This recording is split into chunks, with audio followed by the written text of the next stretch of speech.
día. Seguro que a lo largo de estos temas que hemos ido viendo, te han surgido algunas interrogantes. En la red circulan unos divertidos dibujos animados, en los que en 3 minutos se hablan de las verdades de la fe, cuyo autor es el sacerdote Johann Schwartz. Con su ayuda, resolveremos algunas interrogantes, que a lo largo de los temas que hemos visto han ido surgiendo. Iniciemos con las preguntas. ¿Quién era Jesús? En estos días hay muchos Jesuses flotando por allí en la televisión y en los libros. De hecho, es muy poco lo que no se ha dicho de él. Jesús, el hombre de familia, esposo de María Magdalena y padre de 14 niños.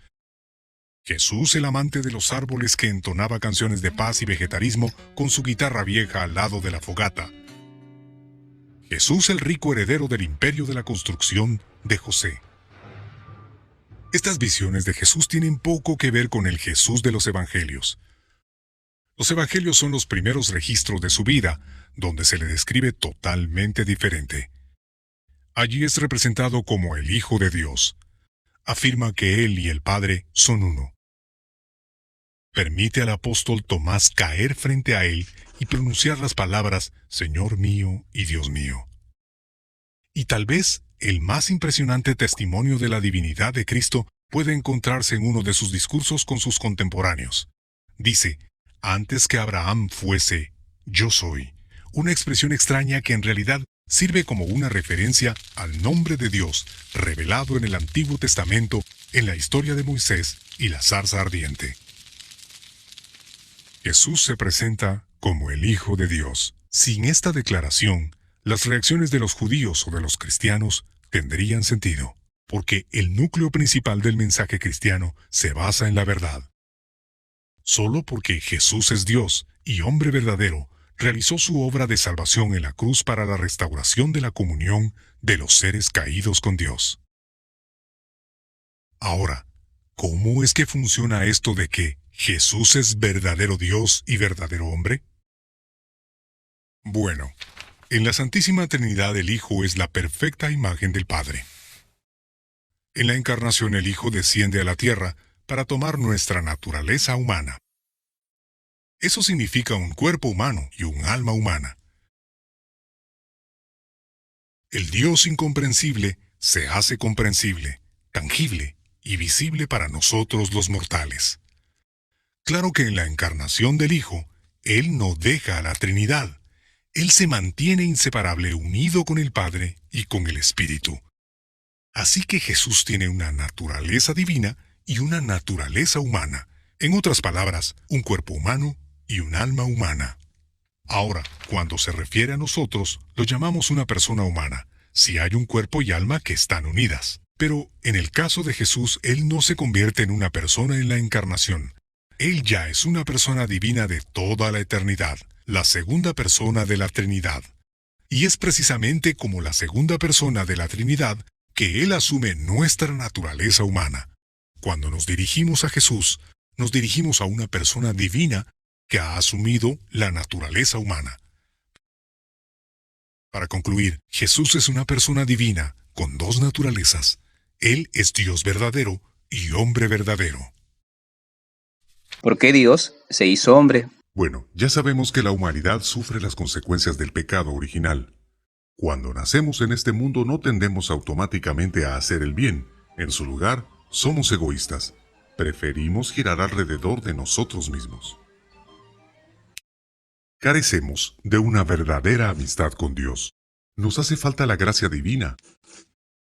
Nos falta la vida sobrenatural que se desprende de la gracia. Así que estamos careciendo de algunas cosas, pero lo que tenemos en abundancia son errores y pecados, una montaña de ellos. Esto crea una barrera entre nosotros y Dios. Pero, ¿cómo podemos deshacernos de esa montaña? Bueno, nosotros no podemos hacerlo por nosotros mismos. Como primer paso podemos pedir perdón por nuestros pecados. El pecado, como ya lo hemos dicho, es al final una falta de amor hacia Dios. Ofende a Dios y por eso es que se necesita de su perdón. Así que Dios tiene que actuar, y eso es lo que Él hace.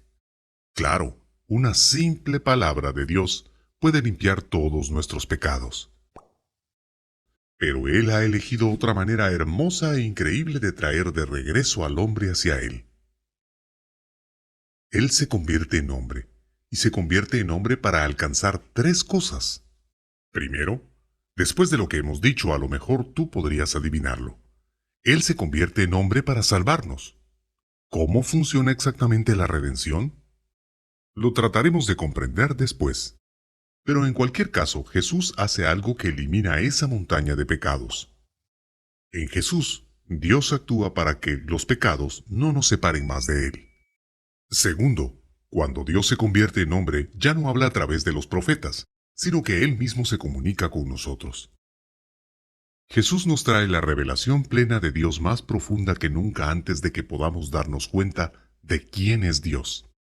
Y mientras más conocemos a Dios, mejor podemos amarlo. Tercero, en sus palabras y sus obras Jesús nos da un ejemplo de cómo vivir una vida justa. Él nos muestra el camino que nos llevará al cielo. Estas tres cosas son las que Dios logró al convertirse en hombre. En efecto, hay un momento muy particular en la vida de Cristo donde estas tres cosas encajan perfectamente. En la cruz. En la cruz, nuestra redención es alcanzada. En la cruz, reconocemos que en verdad, Dios es amor. Y en la cruz se nos da el ejemplo perfecto de amor sobre el cual todos nosotros podemos poner en orden cada pensamiento, palabra y obra. Y por esto, Dios se convirtió en hombre. ¿Por qué Jesús vino al mundo hace 2000 años? ¿Por qué hace 2000 años? Esa es una pregunta que no es fácil de contestar. La historia es compleja. Por eso es generalmente difícil de entender por qué suceden cosas exactamente, o cómo todo está conectado. Y es aún más difícil entender el plan de Dios en todo eso. Simplemente no tenemos el punto de vista correcto para esto. Es un poco como en este ejemplo. Si yo estoy en la ciudad sentado en mi auto, parado en el tráfico, me puedo preguntar, ¿por qué hay tanto tráfico? Desde mi perspectiva puedo notar que todas las calles a mi alrededor están congestionadas, pero no puedo ver la razón del congestionamiento. Para poder ver lo que pasa tendría que verlo desde un punto de vista diferente. Podría ver todo desde arriba. Entonces podría ver que en una calle hay un desfile, en la otra una zona de construcción y en la tercera un camello bloqueando el paso. Todos estos sucesos tienen un efecto en el tráfico, y yo estoy estancado en medio de este. Pero desde mi punto de vista, yo no los puedo ver. Este es un escenario completo, como cuando tratamos de entender las acciones de Dios en la historia, que no es posible. Nos hace falta un buen punto de vista. Tendríamos que ver las cosas desde arriba. Una cosa podemos decir sobre esta pregunta. Como dicen las Escrituras, Dios vino al mundo en la plenitud de los tiempos. ¿Qué significa eso? Bueno, eso significa que Dios tuvo que preparar a la humanidad para su venida al mundo, y para ello algunas cosas fueron necesarias. La primera cosa que la gente tenía que comprender era que solo hay un Dios, y que este Dios no reside en el fuego, el rayo o el trueno, sino que es completamente diferente del mundo. Entonces la gente tenía que darse cuenta de que este Dios no reside en imágenes de madera y piedra, o que se dejaba manipular con sacrificios y ofrendas de comida. El hombre tuvo que entender que la comunión con Dios viene acompañada de cierta forma de vida y no con rituales de vudús o chamanes. Tuvieron que comprender que el cambio del corazón humano era algo interno y que no podía lograrse mediante las leyes externas, independientemente de qué tan buenas fuesen estas leyes en sí. El hombre tuvo que entender que la verdadera conversión del corazón iba más allá de sus propios poderes y que necesitaba de una intervención divina, de un redentor que restaurara a la humanidad. El hombre tuvo que comprender e interiorizar estas y otras cosas más, de modo que la encarnación fuera capaz de alcanzar las metas trazadas. Así es como toda la historia de la revelación aparece como un proceso tedioso dentro del desarrollo del hombre a lo largo de los años. Pero al final de los tiempos, dicen las Escrituras, Dios vino al mundo y se hizo hombre. Desde nuestra limitada perspectiva y ventajoso punto de vista, podemos solo especular por qué todo sucedió precisamente 2000 años atrás. Pero como ocurre con todas las cosas relativas al plan de Dios, incluyendo su plan para nuestra propia vida, solo seremos capaces de entender y comprender todo hasta que cambiemos nuestro punto de vista. y en nuestra última comunión con Dios, seremos capaces de mirar desde lo alto. ¿Cómo vivió Jesús? El Hijo Eterno del Padre asumió nuestra naturaleza humana y se hizo hombre. Jesús, Dios verdadero y hombre verdadero. Jesús nació en Belén. Belén se localiza a unas cuantas millas del sur de Jerusalén. Él creció en Nazaret. Por 30 años vivió una vida tranquila. Compartió la vida de un hombre ordinario y de esa manera santificó nuestra vida de cada día. De acuerdo a la tradición judía, a la edad de 30 años uno alcanza la plenitud humana. A esta edad, por ejemplo, a uno se le podría hacer entrega de la herencia. A Jesús también se le entregó su herencia a esa edad. Pero la herencia no era de José, sino de su Padre Celestial. Durante los próximos 3 años, él salió a tratar de ganarse los corazones y las mentes para su Padre Celestial. E hizo lo siguiente. Primero, Jesús predica al pueblo. Les cuenta parábolas sobre Dios. Las parábolas eran sencillas y al mismo tiempo memorables, pero también especiales porque no es que Jesús hablara de Dios, no, sino que era Dios quien hablaba por medio de él. Segundo, Jesús expulsaba demonios, liberaba a las personas del poder del maligno y sobre todas las cosas, perdonaba los pecados. Tercero, Jesús certificó sus mensajes a través de milagros, y de esta forma se revelaba a las personas como quien realmente era. Muchas personas pensaron que él era extraordinario, pero no todos. Algunos probablemente temían por su propio poder e influencia. Algunos se sentían amenazados por sus declaraciones radicales, y algunos tenían una idea completamente diferente de cómo el Mesías sería más como un héroe de guerra que los liberaría del poder de los romanos. Así que Cristo tenía también enemigos, y algunos de ellos incluso lo querían muerto. Y eventualmente tuvieron éxito. Jesús fue entregado a las autoridades romanas, juzgado, condenado y crucificado. Pero lo que se vio como una catastrófica pérdida fue en efecto la gran victoria que él había prometido, porque al dar su vida por nosotros, Jesús salvó a la humanidad. Y para que su triunfo fuese reconocido por el hombre, Jesús resucitó al tercer día. Por 40 días, Él se apareció a sus discípulos, motivándolos y encaminándolos a un profundo entendimiento de sus enseñanzas. Y luego, los envió a los confines de la tierra con su mensaje. Regresó a los cielos, y está sentado a la diestra del Padre, y desde allí vendrá a juzgar a los vivos y a los muertos. Esa es la vida de Jesús en 3 minutos. Si quieres leer todo su mensaje y todas sus obras, puedes encontrarlo en el inicio del Nuevo Testamento, en los Evangelios de Mateo, Marcos, Lucas y Juan. ¿Cómo es diferente Jesús de los fundadores de otras religiones? Hay muchas tradiciones religiosas con sus respectivos fundadores: Lao Tse, Buda, Gurú Nanak y por supuesto Jesús. ¿Por qué debemos de prestar atención a la palabra de Cristo y a esta sobre todas las demás? Para iniciar, vemos que Jesús es diferente de todos los demás fundadores. ¿Por qué? Bueno, mientras los otros hablan sobre Dios, los dioses o lo divino, Jesús afirma radicalmente ser Dios. Él lo hace, por ejemplo, al perdonar los pecados, o cuando se refiere al nombre de Dios revelado en el Antiguo Testamento como Él mismo. Esta afirmación extraordinaria de que Jesús no es un invento tardío de los discípulos se encuentra en el centro de todo conflicto con sus contemporáneos. Por esta razón, puede descartarse la siguiente idea: Jesús no es uno entre muchos sabios maestros de la historia humana que comparte algunos conocimientos interesantes sobre lo divino. No, él no quería ser entendido de esta manera. Hizo una afirmación, una bastante fuerte, al decir que él es hijo de Dios. Y esto nos deja con 3 posibles explicaciones.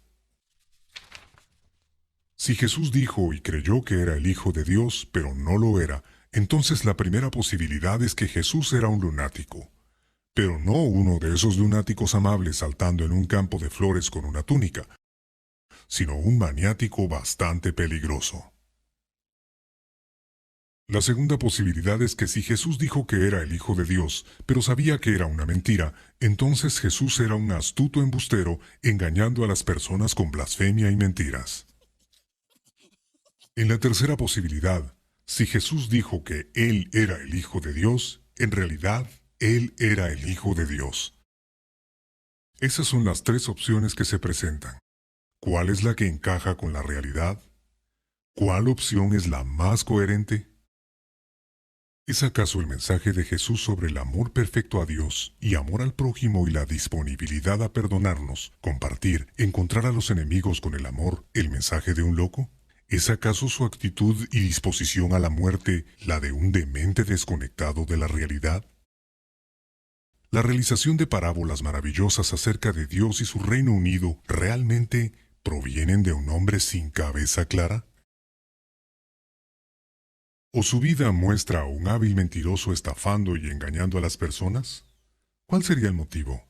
¿Dónde está su ganancia? ¿La riqueza, el reconocimiento y el poder terrenal? ¿Dónde capitalizaría todas sus mentiras? ¿Cosecharon sus discípulos los beneficios de su engaño? Parece que ni la descripción lunática o la de mentiroso encajan en la figura de Jesús. La claridad y la belleza de su mensaje equivalen mucho más a la aclaración actual que él hizo. ¿No son sus palabras y acciones buenas como para pertenecer al Hijo de Dios?